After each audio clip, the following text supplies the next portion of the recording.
Although its name sounds downright Dickensian, Sticky Toffee Pudding was actually created in the 1970s.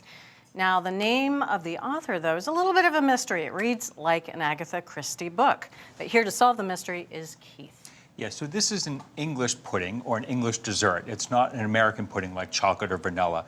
And what it consists of are small individual date sponge cakes that are baked in little ramekins, and it's topped with a really sweet toffee sauce. It's absolutely delicious, but we found recipes that were either too rich or just way, way too sweet. So we wanted to create a foolproof recipe that tempered a little bit of that sweetness. So we can have two instead of one.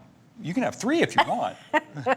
So it all starts with dates. And just like any dried fruit, you want to find dates that are fresh and malleable. You don't want to find something that's overly hard. There's a lot of sugar in dates, and that sugar will crystallize and become grainy. We're starting out with 4 ounces of dried dates. I'm just going to cut crosswise into 1/4-inch slices. Now, they are fairly firm. They're a dried fruit, so we want to soften them up a little bit before we put them into our cake. Most recipes out there soak them in warm water. We're going to take that one step further. We're going to add a little bit of baking soda to that. So I have a 1/2 teaspoon of baking soda here, and I'm just going to mix that into 3/4 cup of warm water, and then pour it over our dates.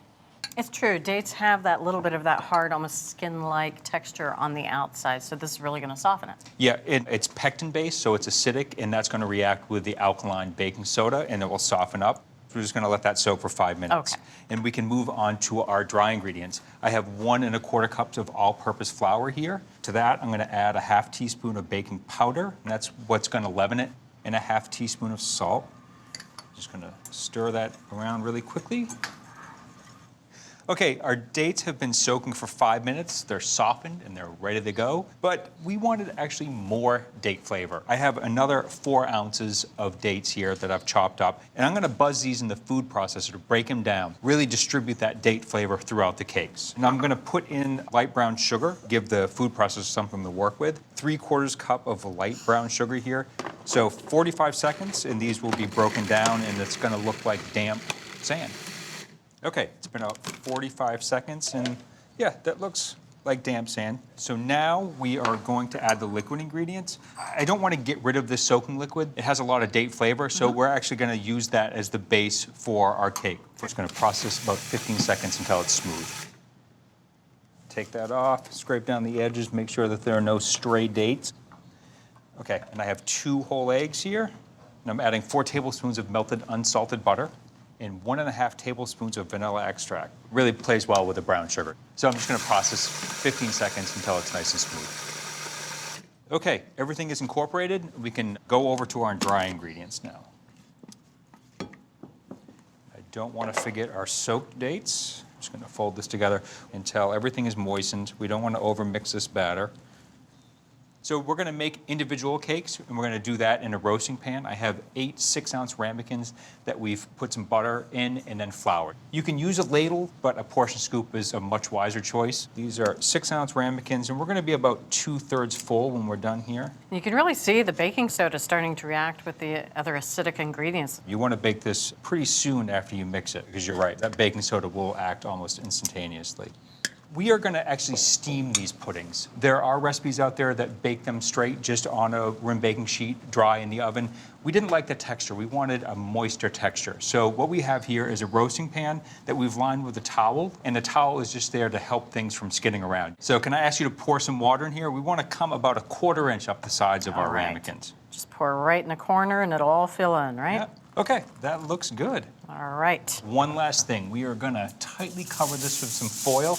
We wanna capture all that steam that's gonna be evaporating off the water in there.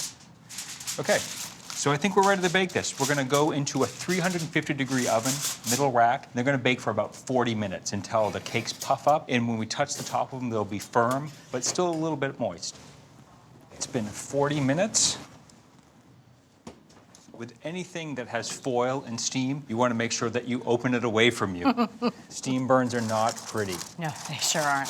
Oh, how sweet. That's great. They look perfect.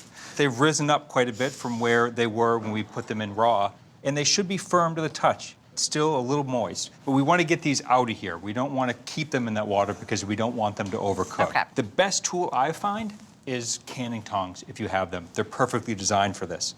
Sure are. Like that. Well, good. Now I can use it for two things. If you don't have canning tongs, you can also use normal tongs that you wrap with elastic bands that just give the grippers some grip. That's what I use at home. They smell so good. They're going to be even better when we put the toffee sauce on, which we are going to make right now. All right. So I have 4 tablespoons of unsalted butter that I'm going to put into this medium saucepan. Put that over medium-high heat and just get that melted. I'm also going to add a tablespoon of water to make sure that our sugar melts. Okay, our butter is melted, and so we're going to add our 1 cup of light brown sugar. So I'm just going to whisk this in here, and I'm just going to add 1/4 teaspoon of table salt here just to accentuate and bring out the flavors of our sauce. It really does balance everything out, doesn't it? So we're just going to cook this for 3 to 4 minutes until all that sugar has dissolved. Okay, you can see that our sugar has melted and it's nice and fluid. I have 1 cup of cream here. I'm just going to add 1/3 cup right now. Let that steam up rather than adding it all at once. You can see it has a little bit of a fit, sugar does, when it accepts some new moisture. Okay, so that's incorporated. We can go ahead and put the rest of our cream in there, about 2/3 of a cup. And I'm also gonna add a tablespoon of rum here. It's a sweet sauce. You wanna give it as much complexity as you can rather than just having straight up sweetness. So this is gonna come up to a simmer. I'm gonna put it down to low, and then we're just gonna let that go for 3 to 5 minutes until it's slightly thick and foamy. All right.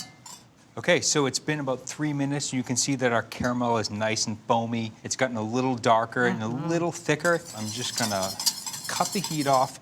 And then we have one last addition. I have 1/4 teaspoon of lemon juice, again, to add complexity, to cut that sweetness a little bit. Now, we have one last step before we can eat. We're gonna poke these cakes with a wooden skewer or toothpick. Here's a wooden skewer for you. All right. 25 times, no more, no less. I'm counting each hole. All right. And what that's going to allow us to do is to pour a little bit of the sauce that will soak into the cake before we serve it. Oh, that was 27. Oh. Okay, so I'm just going to take a tablespoon measure in our sauce, and I'm going to slowly pour some of this toffee sauce over the top of each cake. Let that drizzle down over the sides. All those little channels that were created with the skewer. Okay, this is our last one. We have to let these sit for 5 minutes to make sure that toffee sauce finds its way into the holes and soaks into that cake. It's been 5 minutes. It's time to eat. Still nice and warm. So I'm just going to take this herring knife around the edges to help loosen that cake up. So. And you would want to mold these while they're still a little warm, otherwise they will fuse to the ramekin. 1, 2, 3. How about that? Beautiful. We have our extra sauce. I would like some cake with my sauce, please. Yes. Now, this isn't it. This is traditionally eaten with creme anglaise or whipped cream. And we've made some creme anglaise here. You can get our recipe for creme anglaise at americastestkitchen.com if you would like that as a complement to your sticky toffee pudding. And you do. And you do. So moist. Oh my gosh.